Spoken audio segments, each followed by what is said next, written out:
প্রিয় মুক্তিকামী ছাত্র জনতা, আমরা দেখতে পাচ্ছি যে আমাদের এই অভ্যুত্থান এবং বিপ্লবের পরেই দেশে অরাজকতা নাশকতা করছে ফ্যাসিস্ট এবং তাদের দোসররা।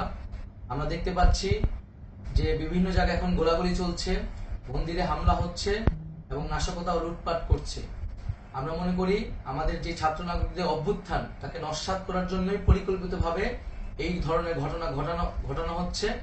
আমরা মুক্তিকামী ছাত্র জনতাকে সজাগ এবং সতর্ক থাকতে আহ্বান জানাচ্ছি এবং আমাদের যে অন্তর্বর্তীকালীন সরকার, আমরা সেই সরকারের যে প্রস্তাবনা 24 ঘন্টার সময় নিয়েছিলাম, জরুরি পরিস্থিতি মোতাবেক আমরা এখনই তার একটি রূপরেখা ঘোষণা করছি।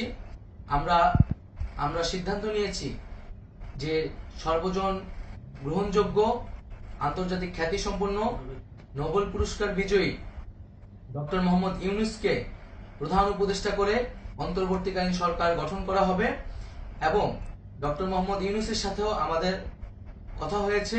তিনি ছাত্র জনতার আহ্বানে বাংলাদেশকে রক্ষা করতে এই গুরু দায়িত্ব নিতে সম্মত হয়েছে।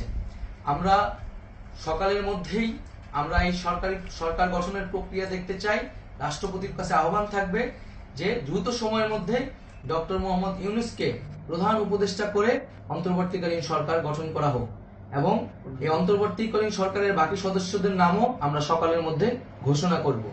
প্রিয় বন্ধুগণ, দেশে যে অরাজকতা চলছে, মানুষের জীবনের নিরাপত্তাহীনতা চলছে, সেজন্য আমরা রাষ্ট্রপতির কাছে আহ্বান জানাচ্ছি দেশে আইন শৃঙ্খলা পরিবেশ ফিরিয়ে আনার জন্য দ্রুত সময়ের মধ্যে কার্যকর ব্যবস্থা নিতে হবে এবং আইন শৃঙ্খলা বাহিনীকে সহযোগিতা করার জন্য মুক্তিকামী ছাত্র জনতাও রাজপথে থাকবে এবং অন্তর্বর্তীকালীন সরকার গঠন না হওয়া পর্যন্ত মুক্তিকামী ছাত্র জনতাকে রাজপথে থেকে তাদের যে অভ্যুত্থান, সেই অভ্যুত্থানকে রক্ষা করতে হবে।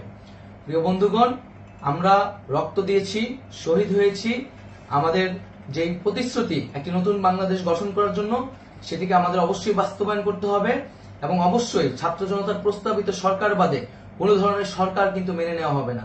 আমরা বলেছি কোনো ধরনের সেনা শাসিত সরকার অথবা সেনা সমর্থিত সরকার অথবা এই ফ্যাসিস্টদের দোসরদের কোনো বিটিম সরকার কিন্তু আমরা মেনে নেব না। কোনো গণবিরোধী সরকারকে মেনে নেওয়া হবে না।